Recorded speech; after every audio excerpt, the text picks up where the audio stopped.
হতে পারে জোহরে জানাজা। কথা বলেন ঠিক কিনা? আরো জোরে আওয়াজ দিতে হবে, কথা বলেন ঠিক কিনা? এমন তো হতে পারে জোহরে জানাজা, মুসলিম হয় না জন্ম নিলে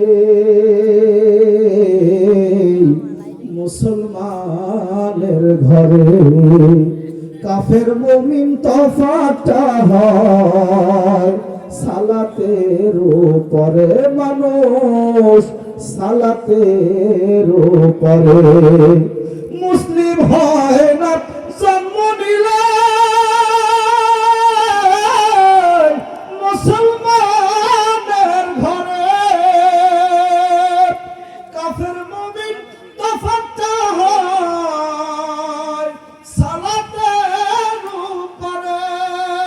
এ জীবনে নামাজ জানো, এ জীবনে সালাত জানো, হয় না কভু কাজা,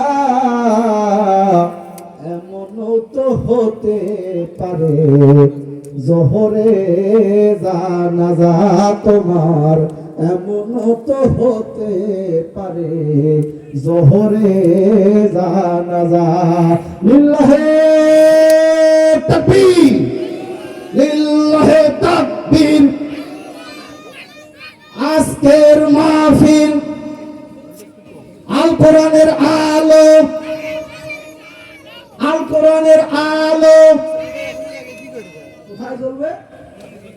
ঘরে ঘরে, ঘরে ঘরে তো সারা জীবন এত জিনিস জ্বালালে, জ্বালাইতে জ্বালাইতে জ্বালিয়ে পুড়িয়ে ছারখার হয়ে গেল।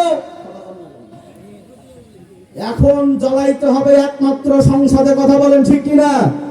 যদি আল কোরআন সংসদে জ্বালাইতে পারেন, মুসলমান আজকে আত্মহীন কণ্ঠে বলতে চাই, আল কোরআন যদি সংসদে জ্বলে, আল্লাহর কসম করে বলছি, এই আলেম ওলামার দেশ বাংলাদেশ সোনার দেশে পরিণত হবে। কথা বলেন ঠিক কিনা?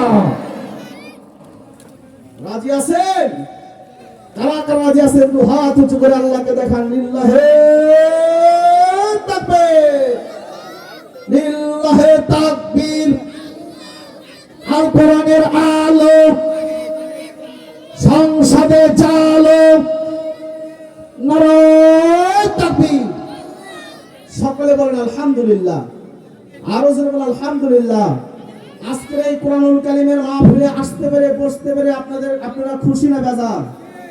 ভালো লাগছে? কারণ লাগবেই তো। কারণ হলো এই কোরআনের জন্য করে আপনার আমার নবী শিয়াবে আবু তায়েবের গুহায় নির্মম নির্যাতিত হয়ে এক নয় দুই নয় দীর্ঘ 3.5 বছর জেল খেটেছেন। এই কোরআনের জন্য করে আপনার আমার কলিজার টুকরা নবী দাঁত শহীদ হয়েছে।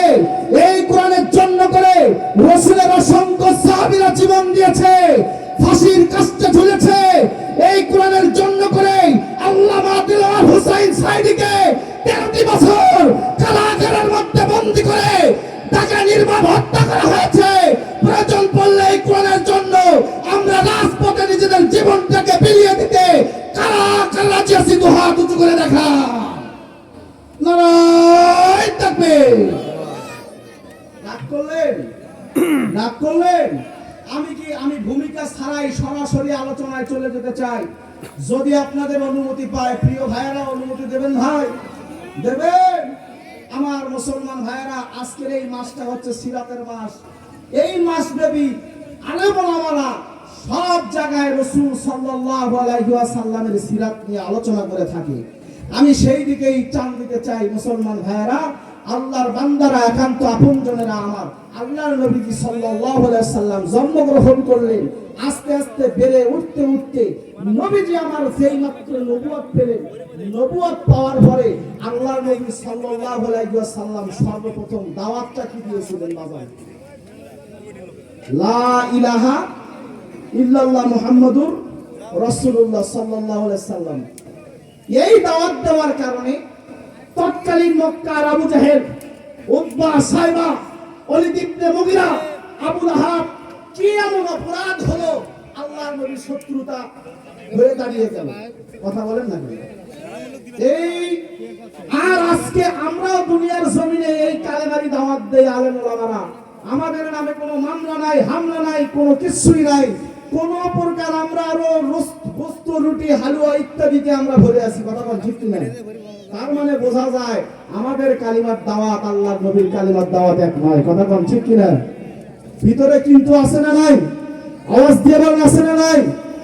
আমার মুসলমান ভাইয়েরা, আল্লাহর বান্দারা, একান্ত আপনজনেরা আমার, আল্লাহর নবীর সিরাত থেকে আলোচনা করতে যাই।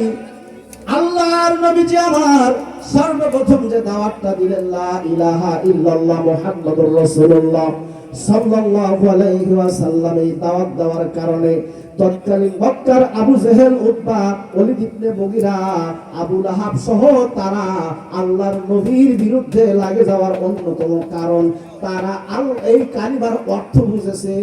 এই কালিমার তারা ভাব অর্থ বুঝেছে, মেইন কাহিনী বুঝেছে। আমরা মুসলমান এখনো পর্যন্ত বুঝতে পারি না। কথা কোন ঠিক কিনা? কারণ হলো এই কালিমার অর্থ আমরা জানি, লা ইলাহা ইল্লাল্লাহ মানে হলো আল্লাহ ছাড়া কোনো ইলাহ নাই, আল্লাহ ছাড়া কোনো মাবুদ নাই। ও মুসলমান ভাইরা আমার, এখন আপনাদের কাছে বলতে চাই, ইলাহ শব্দের অর্থটা আর মাবুদ শব্দের অর্থটা কিন্তু আমাদেরকে কেউ বলে না। ওই জায়গাতে ইলাহ শব্দটাও আরবি আর মাবুদ শব্দটাও আরবি।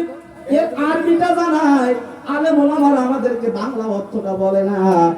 আমার মুসলমান ভাইরা, তাফসীরের মধ্যে ইলাহ শব্দের অর্থ আর মাবুদ শব্দের অর্থ মুফাসসিরিনগণ কিরামরা লিখলেন হলো আইন দাতা। কি দাতা?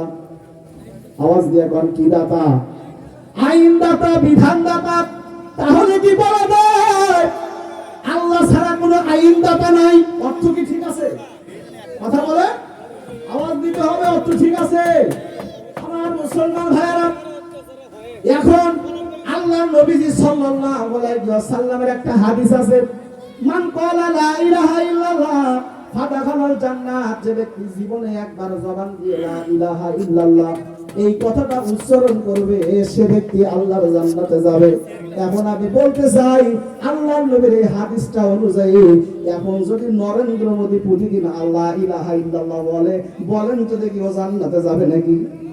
আওয়াজ দাও, যাবে? যদি ডোনাল্ড ট্রাম্প প্রতিদিন লা ইলাহা ইল্লাল্লাহ বলেন তো দেখি জান্নাতে যাবে নাকি? জো বাইডেন যদি বলে যাবে। প্রতিদিন যদি নরেন্দ্র মোদী লা ইলাহা ইল্লাল্লাহ জিকির করতে করতে কলিজা পর্যন্ত ইল্লাল্লাহ ইল্লাল্লাহ দিয়ে ভরে ফেলায়, বলেন তো দেখি ও কোনোদিন জান্নাতে যাবে? যাবে না। কারণ হলো সে তো মুসলমানই না, তার ভিতরে তো ঈমানটাই নাই। আমার মুসলমান ভাইরা, আর আমরা নিজেদেরকে দাবি করি আমরা মুসলমান। আসেন তো দেখি আমরা লা ইলাহা ইল্লাল্লাহটা কতটা মানি, নাকি বলেন? লা ইলাহা ইল্লাল্লাহ এর অর্থ যদি হয় আল্লাহ ছাড়া কোনো আইন দাতা নাই, এই কথা যদি আপনি মেনে নেন তাহলে আপনি মুসলমান।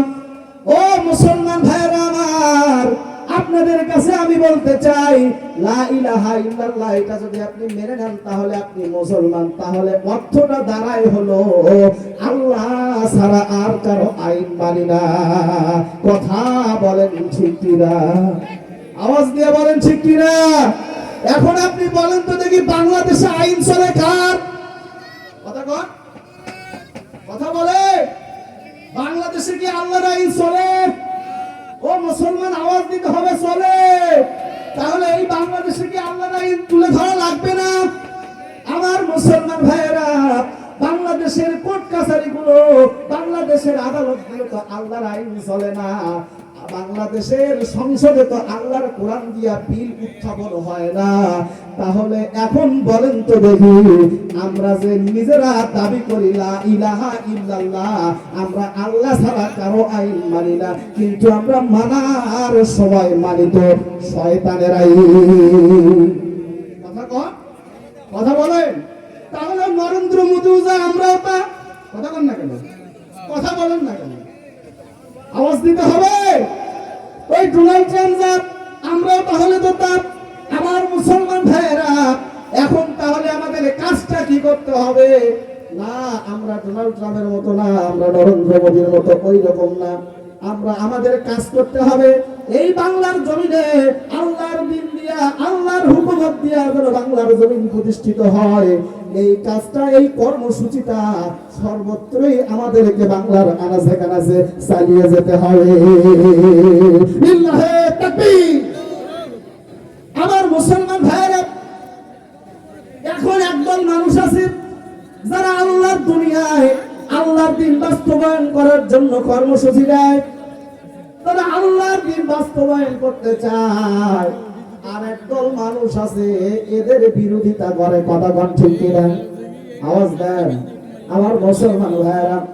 এখন মনে করেন আপনার দাড়ি আছে, টুপি আছে, লম্বা জুব্বা আছে, সব কিছুই আছে, আপনার ঘরে একটা কোরআনও আছে। আল্লাহর আইন হলো কোরআন। এই কোরআন দিয়া সংসদ চলুক, এই কোরআন দিয়া বাংলাদেশ চলুক, এই জিনিসটা আপনি চান না। আপনি দাড়ি উড়ে গেছেন, টুপি পরেছেন, ও মুসলমান ভাইয়েরা, আপনার ঘরে কোরআন উড়ে গেছেন। আল্লাহর ফেরেশতা তো আর বাংলাদেশের মানুষের মতো এইরকম পেঁয়াজ বুদ্ধি জানে না। আল্লাহর ফেরেশতা তো এবার এসে ডাক দিয়ে বলতেই পারে, সখী তুমি কার? কথা বল না কেন? আওয়াজ না, কথা বলে। লিল্লাহে তাকবীর। আমার মুসলমান ভাইয়েরা,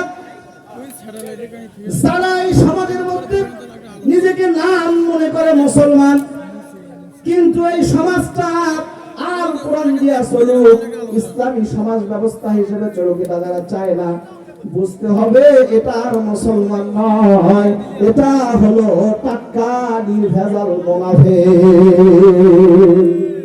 কথা বলেন না কেন? আছে নাই মুনাফিক? আছে না নাই? আমাদের সমাজের মধ্যে আমাদের এলাকার মুরব্বীরা তাদেরকে নাম রেখেছে দুমুখা সাপ। কথা কন। যদি আমি এখন চিন্তা করলাম, আল্লাহ সাপের মুখ যদি একদিকে হয় তাহলে এই সাপটাকে কোনো মতে কায়দা করে ধরা যায়, কিন্তু এটা তো এমন একটা সাপ যেই সাপের মুখ হলো দুই দিকে, এখন আমরা ধরবো কোন কায়দা? আমার মুসলমান ভাইয়েরা, আল্লাহর বান্দারা, একান্ত আপনজনেরা, এই জন্য করে বলতে চাই, সমাজের মধ্যে মুনাফিক মার্কা মুসলমান আছে না নাই?